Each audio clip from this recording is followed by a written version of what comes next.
Recording is on. Bueno, hoy a partir de la definición de los contratos vamos a comenzar a analizar los efectos de este acto jurídico bilateral. Ya en el artículo 957 estimábamos que el contrato iba a estar integrado por dos o más partes con intereses contrapuestos, con intereses contrarios que deben encontrarse en ese acuerdo bilateral. Y al mismo tiempo, en el artículo 959 habíamos señalado que ese acuerdo bilateral tenía ya efecto vinculante, como lo llamamos en este texto del 2015, efecto vinculante. Es decir, ya a partir del artículo 959 estamos resaltando la importancia de los efectos del contrato, por el cual ese acuerdo, ese acto jurídico bilateral de las partes se va a tornar para ellas obligatorio una vez celebrado, y en el caso de incumplimiento, obviamente la parte acreedora de esa obligación contractual va a poder tener los medios para compeler el cumplimiento precisamente de ese acto jurídico bilateral. De hecho, el propio artículo 959 entonces está fijando primordialmente que la primer consecuencia de ese acto jurídico bilateral es que ambas partes van a estar obligadas en virtud de ese acuerdo jurídico bilateral, y van a tener los medios clásicos para compeler el cumplimiento, ya sea por la acción directa al deudor, ya sea por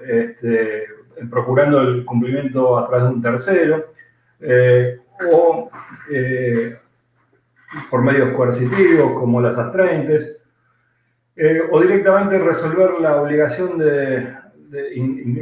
la obligación debida en una resolución de daños y perjuicios. Y en todos los casos siempre el acreedor de la obligación contractual va a poder reclamar, por supuesto, los daños y perjuicios punitorios y moratorios. Bien, entonces ahí empezamos a presentar el tema de los efectos en estos dos artículos, el 957 y el 959, sin los cuales no habría efecto vinculante precisamente para los contratos, y es lo que le da entonces fuerza obligatoria a ese acuerdo jurídico bilateral que había sido ejercido por las partes a través del uso de la facultad de la autonomía de la voluntad. Ahora, ya en concreto, el código, a partir del artículo 1021, regula los efectos de los contratos de nuestros actos jurídicos bilaterales, estableciendo, por supuesto, que van a tener, este acto jurídico bilateral va a tener efecto entre las partes del contrato. Ese efecto vinculante que hacía mención el artículo 959, va a tener efecto vinculante, ese efecto vinculante del artículo 959 entre las partes del contrato, por imperio del artículo 1021. Obviamente, si el acuerdo jurídico bilateral es celebrado por dos partes, ese acuerdo va a tener, por una cuestión de lógica, efecto entre las partes contratantes. Y en principio, ese es un efecto relativo, conforme lo denomina el título de esta sección primera en materia de efectos, es un efecto relativo a las partes, un principio relativo de los contratos o efecto relativo de los contratos. Ese es el principio general en materia de efectos. En el mismo sentido, ya se prevé en el artículo 1021 que existe la posibilidad de que este principio general ceda frente a algunas excepciones previstas legalmente, solo ante esos casos previstos por ley que vamos a analizar por separado.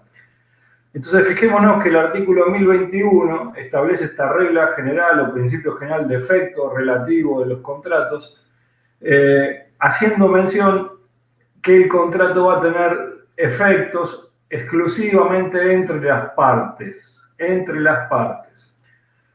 Término que relacionamos ya con la definición de los contratos, artículo 957, cuando decíamos que las partes para formar ese acto jurídico que el artículo 957 define como contrato debían estar o tener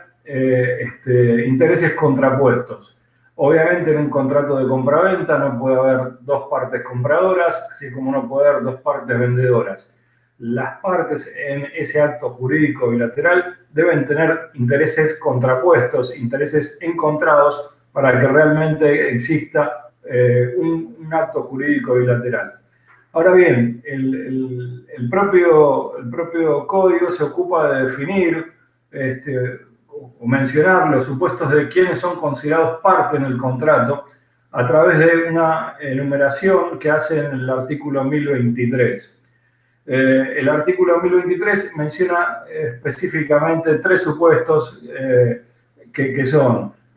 quien otorga nombre propio, ese acto jurídico bilateral, aunque el interés sea ajeno, ya sea exponiendo o no en favor de quién es ese interés ajeno, el inciso A del artículo 1023,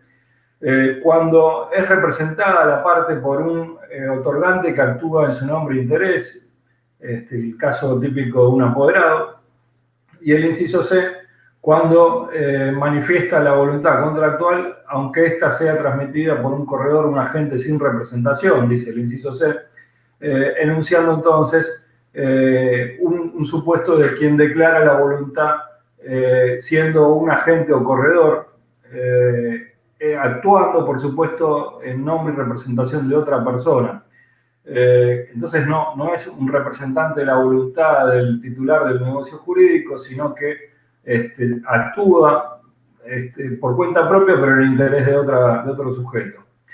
Entonces ahí tenemos el efecto relativo de los contratos con su principio general y a quienes,